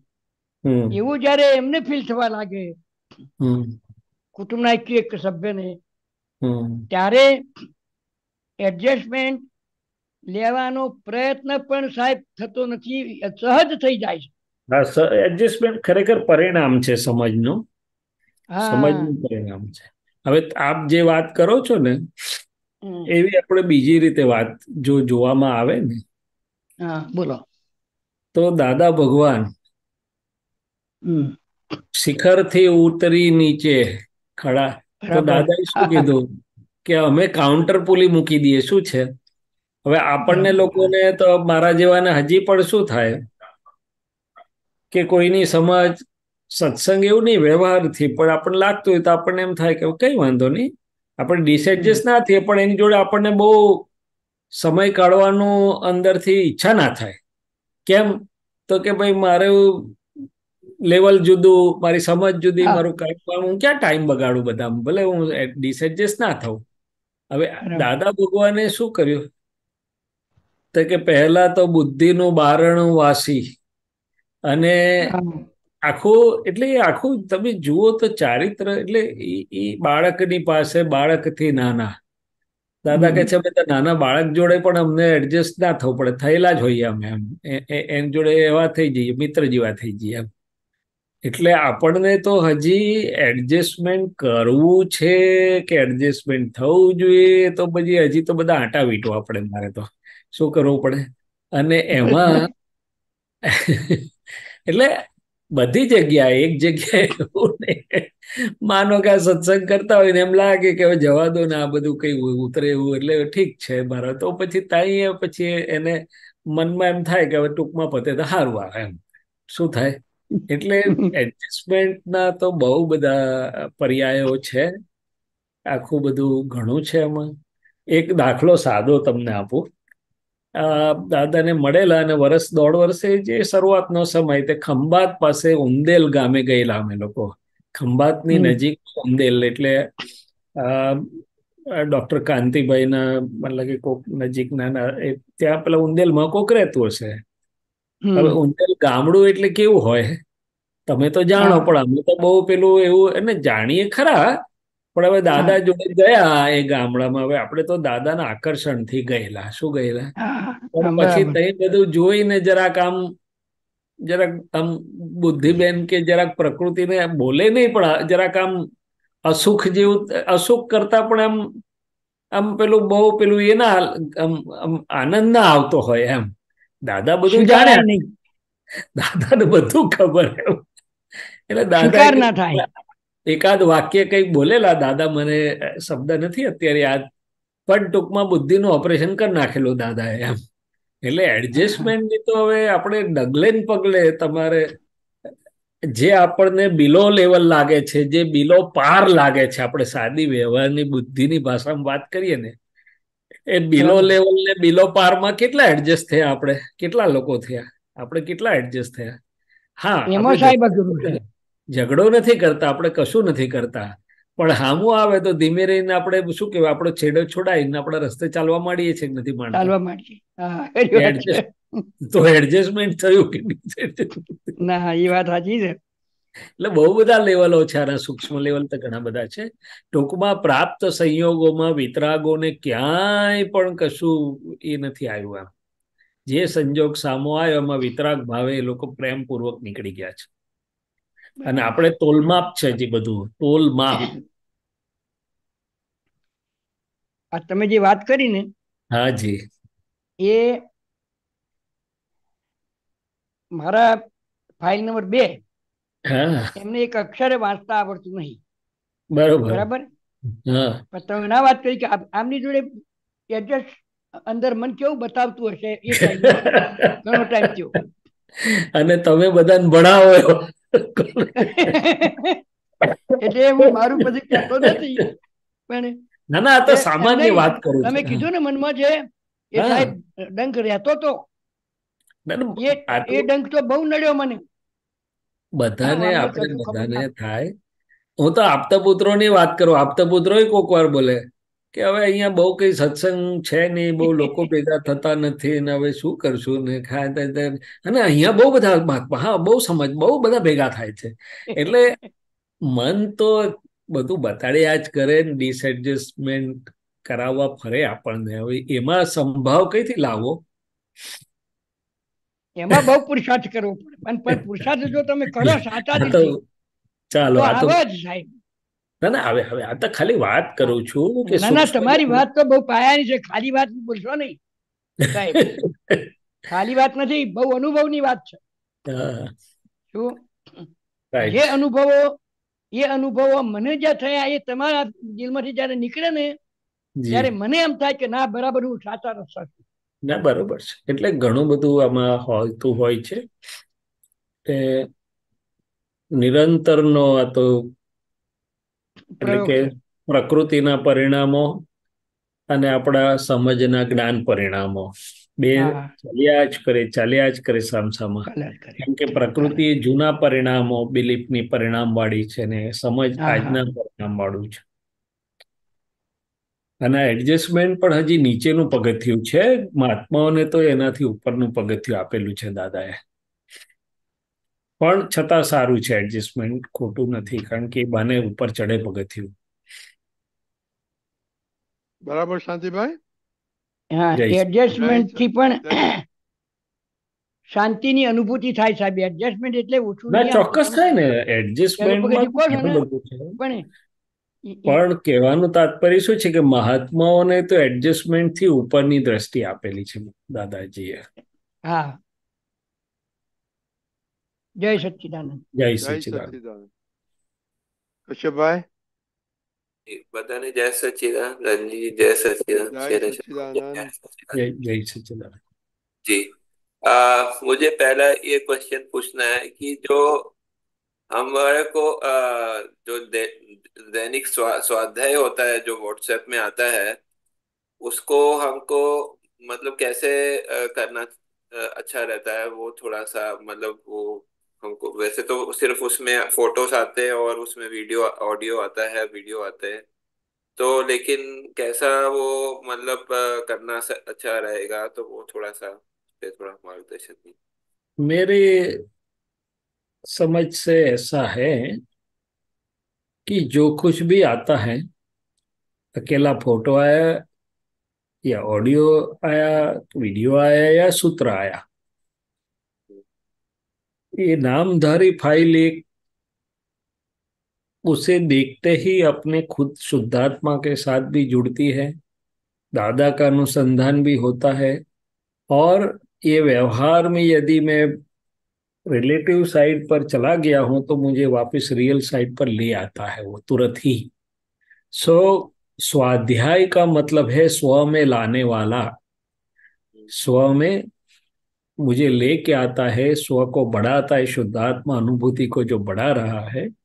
तो यदि मेरे पास समझ और दृष्टि है तो कोई भी स्वरूप में वो आए, पहले तो मुझे मेरे शुद्धात्मा पद में ले आएगा, स्थिर कर देगा, उसका अनुभव चालू हो जाएगा, दादा का मुझे अनुभव और निधि ध्यासन भी होने लगेगा, सब कुछ चालू हो जाएगा। दूसरे स्टेज ऊपर जो कुछ भी अंदर सूत्र आते हैं, क्या वाणी आती है, जो कुछ भी आता है, तो जैसे ये अभी बात निकली एडजस्टमेंट की, बात कितनी सादी है, मगर ऐसा नहीं है। जब भी हम दिल से दादाजी को प्रार्थना करते तो अंदर से दर्शन खुलता जाता है, आगे के स्टेशन आगे का हमें मिलता जाता है। वो निमित्त कारण है, जो भी आता है वो निमित्त है, एक संयोग है, मगर वो संयोग मुझे मेरी शुद्ध की स्व की रियल की यात्रा में आगे ले जाने वाला है।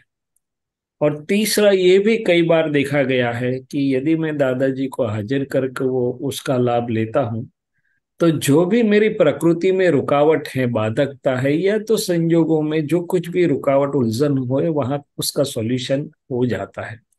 हम सब ने और पुराने महात्माओं को ये बहुत अनुभव है, भारती बहन को भी मालूम होगा कि प्रकृति में या रिलेटिव में या संयोग में कुछ उलझन आती है, तो दादा को याद करके कोई भी पुस्तक का कोई भी पन्ना महात्मा खोलता है और वहां उसका सॉल्यूशन होता ही है।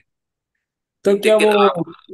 आप हाँ जो बता रहे हैं वो मतलब वो जो है बहुत ऊंचा लेवल का बता रहे हैं कि जो जी क्योंकि आपका आप जब पढ़ते हैं तो वो जो आपको आपने दादाजी के साथ सत्संग किया और जी वो सब आपको जो है कॉन्टेक्स्ट जो है पूरा पता होता है, तो आप जो है पूरा उसका वो डेप्थ में जो है आपको आ जाता है वो सब जो है, ठीक है।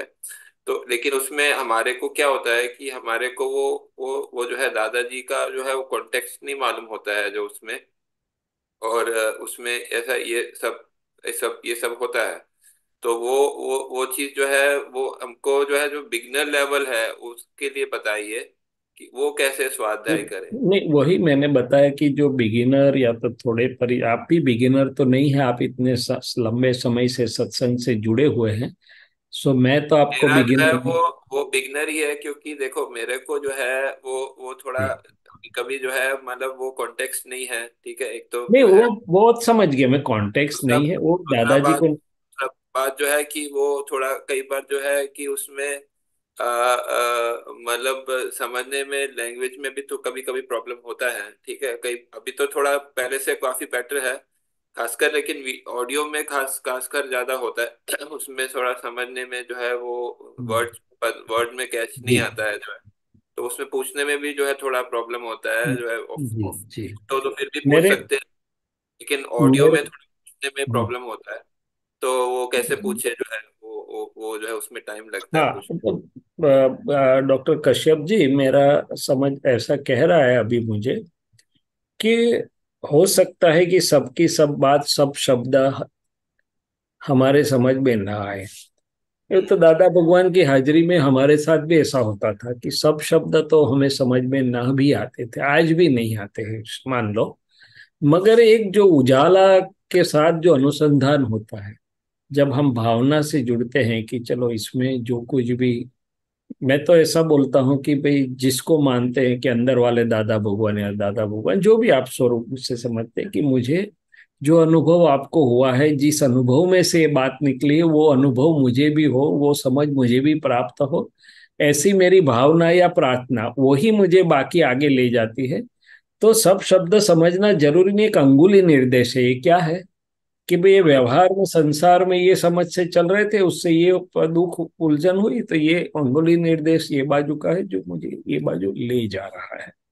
सो आप जो भी हैं, पहले दिन वाले हैं या 5 साल वाले हैं या केवल ज्ञान तक, अज्ञान से केवल ज्ञान, एक पुस्तक का नाम निकला था हमारे दिल से, वो अमीन साहब जब थे पूछते थे तो हमने हमारे से निकल गया कि अज्ञान से केवल ज्ञान की ओर।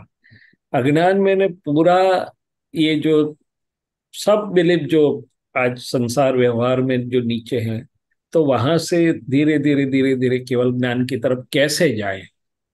तो हर एक चीज जितना भी, अच्छा दूसरी चीज कि आता तो बहुत है, कितना मेरी मुझे अनुकूल है, मुझे लाभ करता है, वो मुझे देख के मुझे मेरा ढूंढ लेना है क्या है।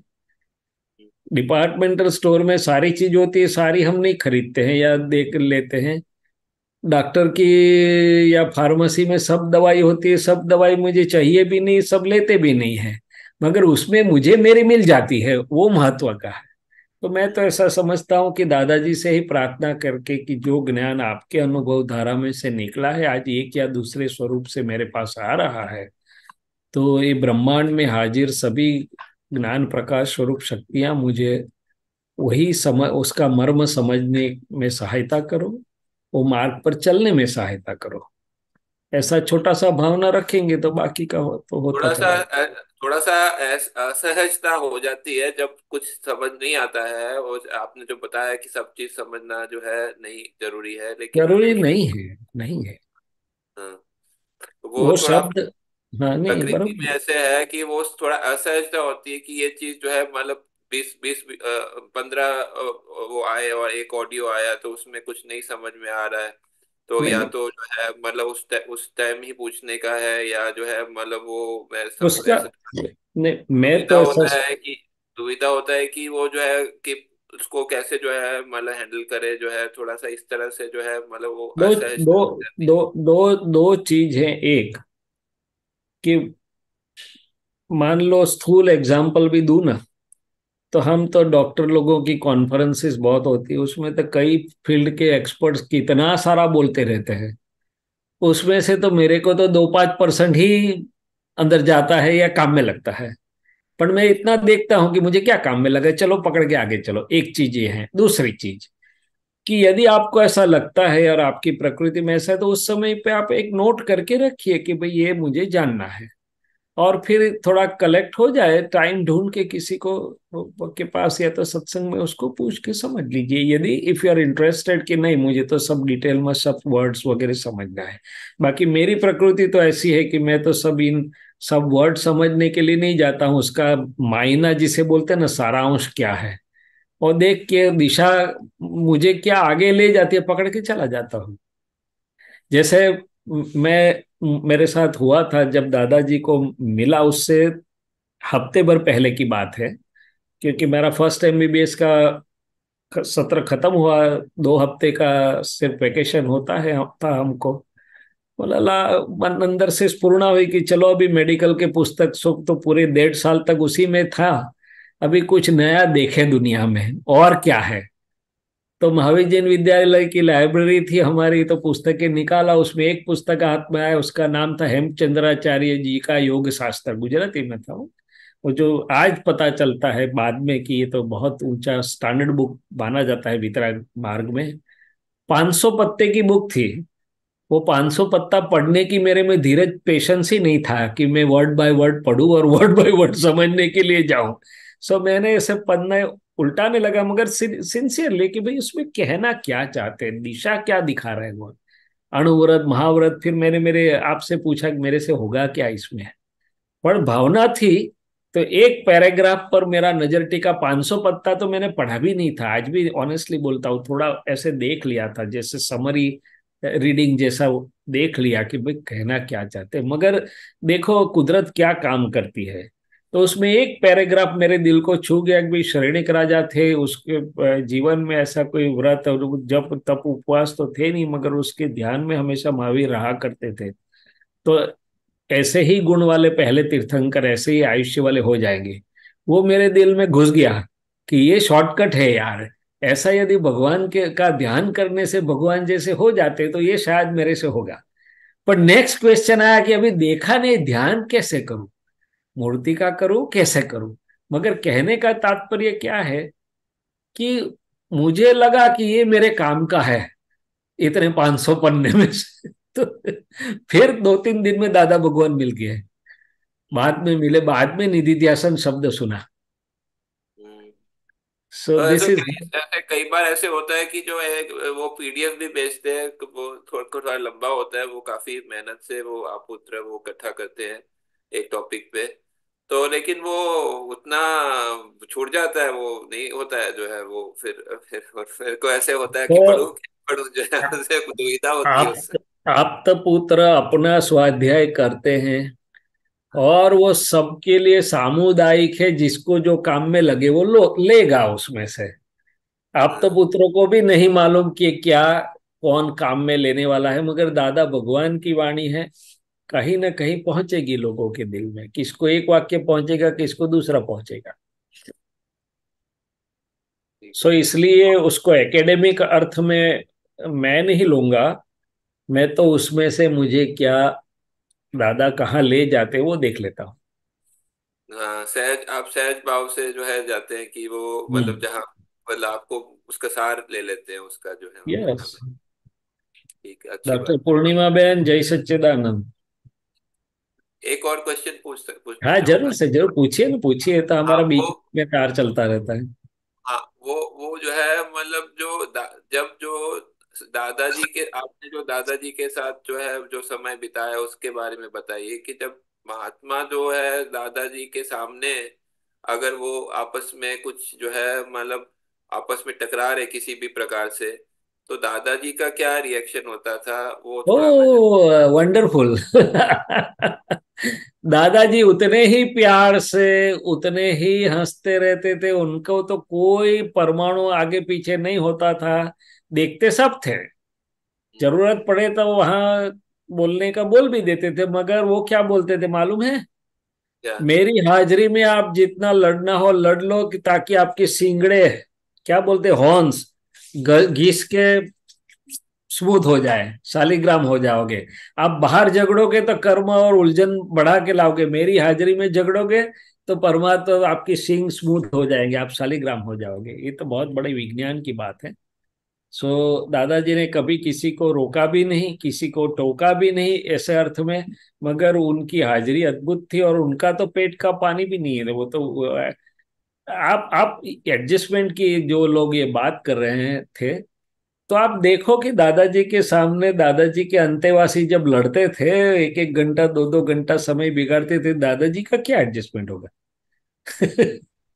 तो दादाजी जो है कैसे जो है वो मतलब किसी के निष्पक्ष रह सकते थे? अरे कोई बोलता निष्पक्ष होगा कि मेरी बात सपोर्ट करो, ऐसे ऐसे भी कई बार नहीं बोल। नहीं, निष्पक्ष से तो बहुत ऊपर थे वो। निष्पक्ष तो कहाँ, पक्षपात तो से तो बहुत ऊपर चले गए थे वो तो। वितराग, और वितराग में भी ऊपर, मैंने वादी प्रतिवादी दोनों को लाभ होना ही है उनकी हाजिरी में, दोनों को लाभ मिलना है। वो तो बहुत ऊंची दशा है, पक्ष की कहाँ बात कर रहे हैं आप? मतलब वो जो है कहने का मतलब ये, पूछने का मतलब ये है कि जब वो कोई उनसे कोई पूछता था कि भाई बताओ ये सही है गलत है क्या है, मेरा पक्ष लो जो है, मेरे को सपोर्ट नहीं करो। नहीं नहीं, उनका दर्शन ही, दर्शन उनका उतना ऊंचा होता था कि वो जो बात लेके जाए ना, वही खुद पक्ष में से बाहर निकल जाएगा। उसको ही अनुभव हो जाएगा कि मैं यहाँ कहाँ गलत, ये रॉन्ग गली में फंस गया हूँ, क्योंकि वो पक्ष मैंने रिलेटिव आग्रह, और दादाजी तो निराग्रही थे। पक्ष मैंने किसी को दुख देने, दुख के परिणाम उत्पन्न होने की बात, और दादाजी तो बिल्कुल दूसरे छोरे पर है। तो तो मतलब कि दोनों साइड को लाभ होता था, समाधान हो जाता था, ऐसा बोल। हाँ, सवाल ही, अरे खुद को खुद की गलती का एहसास हो जाएगा ना, लड़ेगा कहाँ तक? प्रकृति में होगा वहां तक लड़ना। मैंने प्रकृति की बहुत भारी बादल, और वो भी दादाजी की हाजिरी में लड़ना। अच्छा, दूसरा जो है कि दादाजी जो है कभी ऐसा बोलते थे कि हम हमारी हाजिरी में कोई लड़ रहे हैं महात्मा, तो उसमें हमारा कुछ योगदान है, ऐसा कभी दादाजी ने बोला? नहीं नहीं नहीं नहीं, ऐसा क्यों बोलेंगे? उनका कैसे योगदान होगा? उनका योगदान उतना ही कि दोनों को मुक्त करवाना, हम्म। दोनों को मोक्ष में ले जाना, बाकी उनका कोई योगदान नहीं होता। तो योगदान में ना उनका कैसे इन्वॉल्वमेंट होगा? कोई प्रश्न ही नहीं उठता है। क्योंकि ऐसा बोला जाता है ना कि जो world is our own projection जो है, ठीक है। अरे तो जो हाँ वर्ल्ड इज, तो देखो, world is our own projection का दो अर्थ है। हाँ, मेरा प्रोजेक्शन कब है? जब मुझे असर करता है तब, और किस प्रकार से असर करता है वो मेरा प्रोजेक्शन है। यदि मैं क्लास में स्टूडेंट को सिखाने जाता हूं, तो मेरा प्रोजेक्शन अलग है कि भाई वो ज्ञान का आदान प्रदान का प्रोजेक्शन है, वहां ममता का या राग द्वेष का प्रोजेक्शन नहीं है। तो प्रोजेक्शन तो बहुत सारे अलग अलग प्रकार से, दादाजी हमारे साथ जो थे वो तो हमें, एक उनको जो सुख मिला था वो सुख सबको प्राप्त, तो वो प्रोजेक्शन से थे हमारे साथ, राग द्वेष या ममता के प्रोजेक्शन से नहीं थे दादाजी। नहीं, जो जो मान लो कोई दो आदमी सामने आते हैं जो आपस में टकरा रहे हैं, तो वो हमारा प्रोजेक्शन नहीं है? पर दादाजी से थोड़े टकराते थे वो, और दादाजी को उसमें थोड़ा कोई दुख दूसरा कुछ। हाँ, उतना था कि दोनों का निकाल हो रहा था, उसमें दादाजी को दोनों को मुक्त करवाना, वो बात अलग है, वो उतना था, कलेक्शन उनका देख रहे उतना था प्रोजेक्शन ना। नहीं था। कलेक्शन आपको शो अच्छा। कर रही हूँ ना, वो सब न्यू आर्टिकल्स हैं जो कि हाँ जी। ठीक है, ठीक ठीक है, समझ में Okay. समझ में। जय ओके, सच्चिदानंद। जय जय सच्चिदानंद। महावीर की हाजिरी में, महावीर की हाजिरी में या तीर्थंकरों की हाजिरी में, उनके स्पर्शदा में नहीं मगर उनके नजदीकी वाले भी, मीन्स नजदीक में लश्कर और लड़ाई भी होती थी। तो उसमें तीर्थंकरों का क्या प्रोजेक्शन, तीर्थंकरों का प्रोजेक्शन इतना ही कि अहिंसा धर्म का संदेश देना वहां पर। उनका रिलेशन उससे ज्यादा लड़ने वाले से थोड़ा होता है कोई। हाँ, उतना ही कि भाई वो जो समय के संजोग थे उसमें उन्होंने जो करेक्ट मैस वो संदेश देना था वो दिया, अहिंसा का दूसरा जो दिया। सो प्रोजेक्शन शब्द तो हर एक शब्द बहुत वैज्ञानिक है। ओके, जय सच्चिदानंद। जय दीपकांत जी। सच्चिदानंद। જય સચ્ચિદાનંદ. જય સચ્ચિદાનંદ. શૈલેષાનંદજી, આપણે હવે આ વીકમાં પતે છે, પણ આપણે જે 5 ઇન્દ્રિયોના ભોગવટાના નો કર્મ ફલ સ્વરૂપી જે બધા પરિણામ છે સુખ દુઃખના, સાતા અસાતાના, અને એમાં આપણે કાનનું હમણાં લીધું છે. તો આ કાનના ભાગમાં તમે ઘણું બધું આગળ કહી ગયા છો. એમાં વિશેષ એવી જાગૃતિ રાખવાની, કારણ કે સીધી સીધી જ અસર થાય છે. તો એના માટે તમે જરા તમારો સ્વાધ્યાય કરાવો. જય સચ્ચિદાનંદ. જય સચ્ચિદાનંદ. ફાઇલ એકના અંતસ્કરણમાં જે પરિણામો ઊભા થાય છે એમાં કાન માધ્યમ હોય, આંખ માધ્યમ હોય કે જે માધ્યમ હોય, પણ મૂળ પરિણામ પર એટલે કે છે ને કે હું ને ફાઇલ એક ખાસ કરીને અંતસ્કરણ પર જો મારી જાગૃતિ રહે, અને જો ત્યાં જાગ્રત હોવ તો પછી તરત જ પ્રજ્ઞ પ્રકાશમાં સવડી દ્રષ્ટિઓ પણ કામ લાગે જ છે તરત જ. એટલે સવડી દ્રષ્ટિને પછી સવડી દ્રષ્ટિ એકલીની સવડો સ્વભાવ થઈ જાય છે અંદર. શું થઈ જાય છે?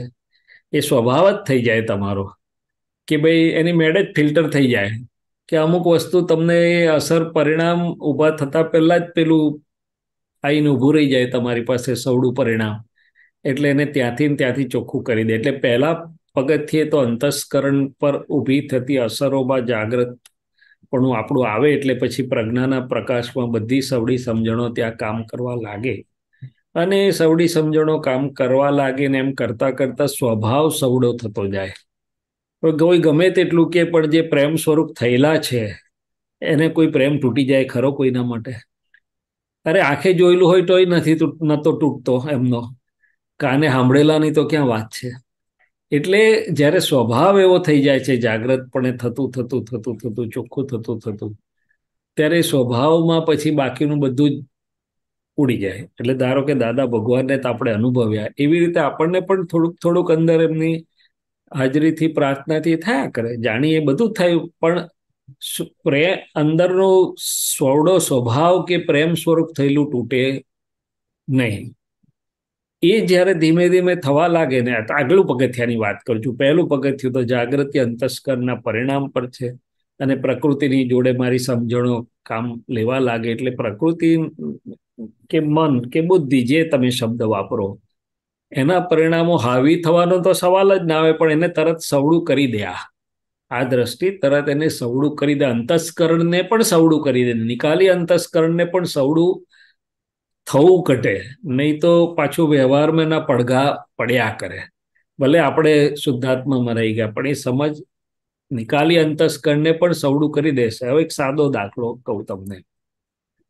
મારા જ સ્ટાફમાં જે એક બેન છે, બીજી બધી રીતે સારા છે, પણ એના ઘરના કારણ ગમે તે, પણ આવે હંમેશા મોડા. હું 9:15 9:30 જઉં, ત્યારે એક સિસ્ટર 9:45 આવે ને એક સિસ્ટર 9:45 પછી આવે રેગ્યુલર. હું સર્જરીમાં 7:45 8 વાગે જઉં, એટલે એક સિસ્ટર 8:20 આવે ને એ બેન મારું ટેબલ પર લેવાઈ જાય, પછી 8:30 પછી આવે. હવે રજનીભાઈ હોય તો શું કહે, ભાઈ કાલથી આવીશ નહીં નોકરી પર, તો બીજા બધા બહુ મળે છે. એ નોર્મલ રિએક્શન છે.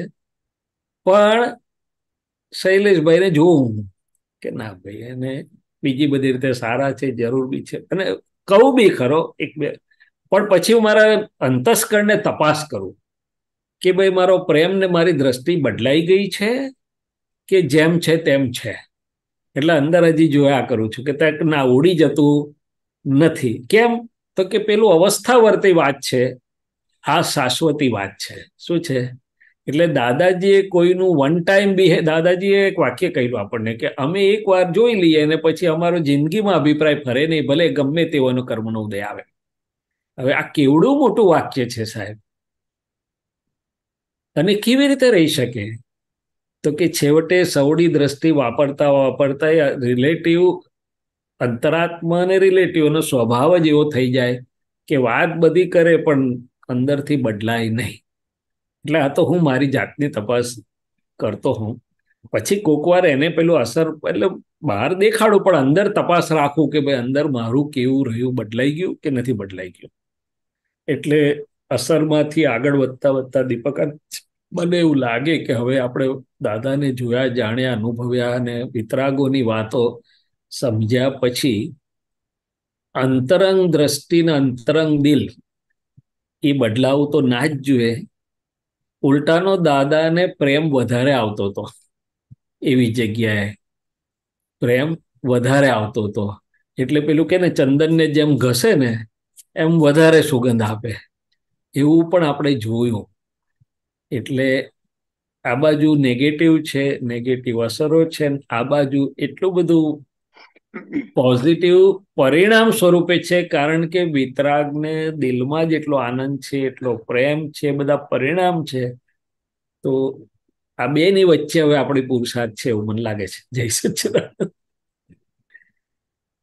કરેક્ટ. જય સચ્ચિદાનંદ. આપણે એમની પરાકાષ્ઠા જો જોવી હોય ને સમજવી હોય તો દાદાની છેલ્લી દશા જે હતી, છેલ્લા જે 4-5 દિવસ કે અઠવાડિયું, તો તે વખતે આપણે જોઈ શકીએ છીએ કે એમના ખાલી દર્શનથી જ કામ થઈ જતું હતું અને છેલ્લા એ દર્શન જ આપતા હતા. અને એમણે જે આખો માર્ગ આપણને આપ્યો છે તે માર્ગની છેલ્લી ભૂમિકામાં આપણે સિમંદર સ્વામી પ્રભુના દર્શન જ છે. એ દર્શન થતા જ આપણું આવરણ તૂટી જશે.